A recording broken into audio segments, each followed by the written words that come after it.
G'day guys, I'm Alex the Sports Physio and welcome back to the ACL Prehab video series. This video will focus on quads exercise progressions and why achieving quality quadriceps strength and control is important for your knee. So why do we even have an ACL in the first place? The ligament stops the tibia or shin bone sliding too far forward on our femur or thigh bone, and it's also responsible for preventing unwanted angulation and rotation forces of our knees when cutting and changing direction.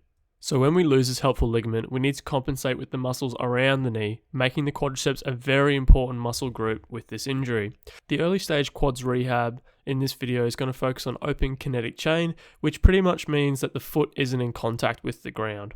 Our first exercise is a straight leg raise. We perform this by keeping our leg as straight as we can, trying to squeeze our quad and lock our leg out, and then starting to raise the leg in the air to about 80 to 90 degrees. The importance of the straight leg raise can't be undervalued because we use it as a test, and this is called the lag test. And as you're doing a straight leg raise, if your shin starts to drop below the level of your thigh, meaning it looks a bit droopy, it means your quads aren't working very well, and we need to make sure that before you do lots of walking around unaided without any crutches, that you at least got the ability to do at least 10 straight leg raises without any droopiness in that shin. Now, if you have a meniscus tear and you can't quite straighten your knee yet, the knee should still not move from its straightest position as you do the straight leg raise. In this early phase, our goal is muscular endurance, so building up to 3 sets of 20 reps, performing this a couple times a week is a great place to start, and once this becomes too easy, just add extra resistance through a weight or a resisted power band. Our next exercise is leg extensions. Now this is a great exercise to maintain and increase muscle bulk even in the prehab. Setting up in the gym with the setup machines or creating your own at home with a chair and elastic band, this is a great way to maintain that quad bulk and build strength.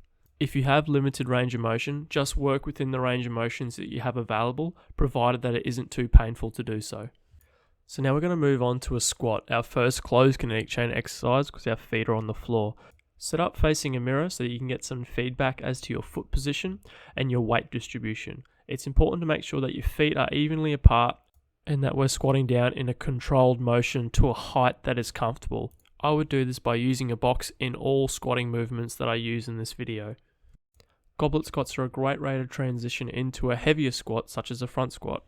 And for many people that are undergoing an ACL, potentially reconstruction, learning a front squat is quite important as part of the rehab process is developing really strong legs, and a front squat is the easiest squat to learn right off the bat, especially if you're not familiar when training with a barbell.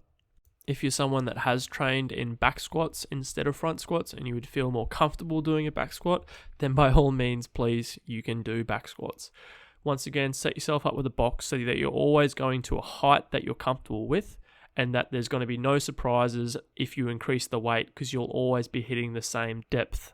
Now, for my patients that are undergoing prehab, there's absolutely no reason they can't be doing heavy back squats, heavy front squats, provided there's no significant meniscus compromise that the surgeon has said needs to be attended to straight away. We can treat their knee like a normal knee. If it's not too sore, if it's not too swollen, we can slowly, progressively get into some heavy squats and build up those legs as seen with my patient here.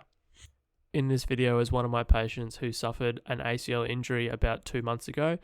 As you can see here, he's doing 120 kilos for 10 reps, but we built up to this progressively. We're doing it at a height that is comfortable with the box, and once again, it was over a period of time that we got back to this sort of weight, but he's also an experienced weight trainer, which made getting back into the gym a bit easier for him. Getting back to some single leg loading is really important for this later stage of prehab for your quads.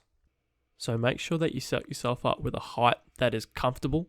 So whether that be with a box or a bench with some plates, you want to be competent with the range of motion that you're doing the exercise with.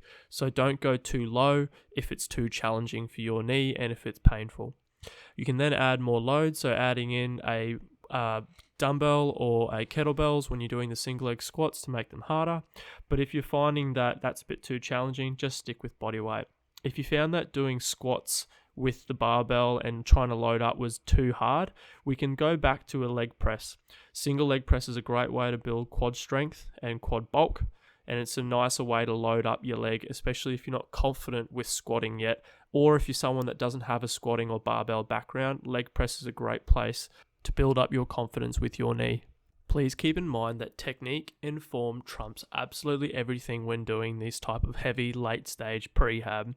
There is no point squatting lots of really big weight and putting absolutely no load through that affected or injured knee. The whole point is to get that knee working as good as we can, and if your good leg is essentially doing all the work, then it's not helping you out at all, even if the numbers look great. The whole point is to have perfect technique, get optimal loading and weight through that affected knee. And this is where having someone that's got knowledge like a physio that can guide you and review you is super important.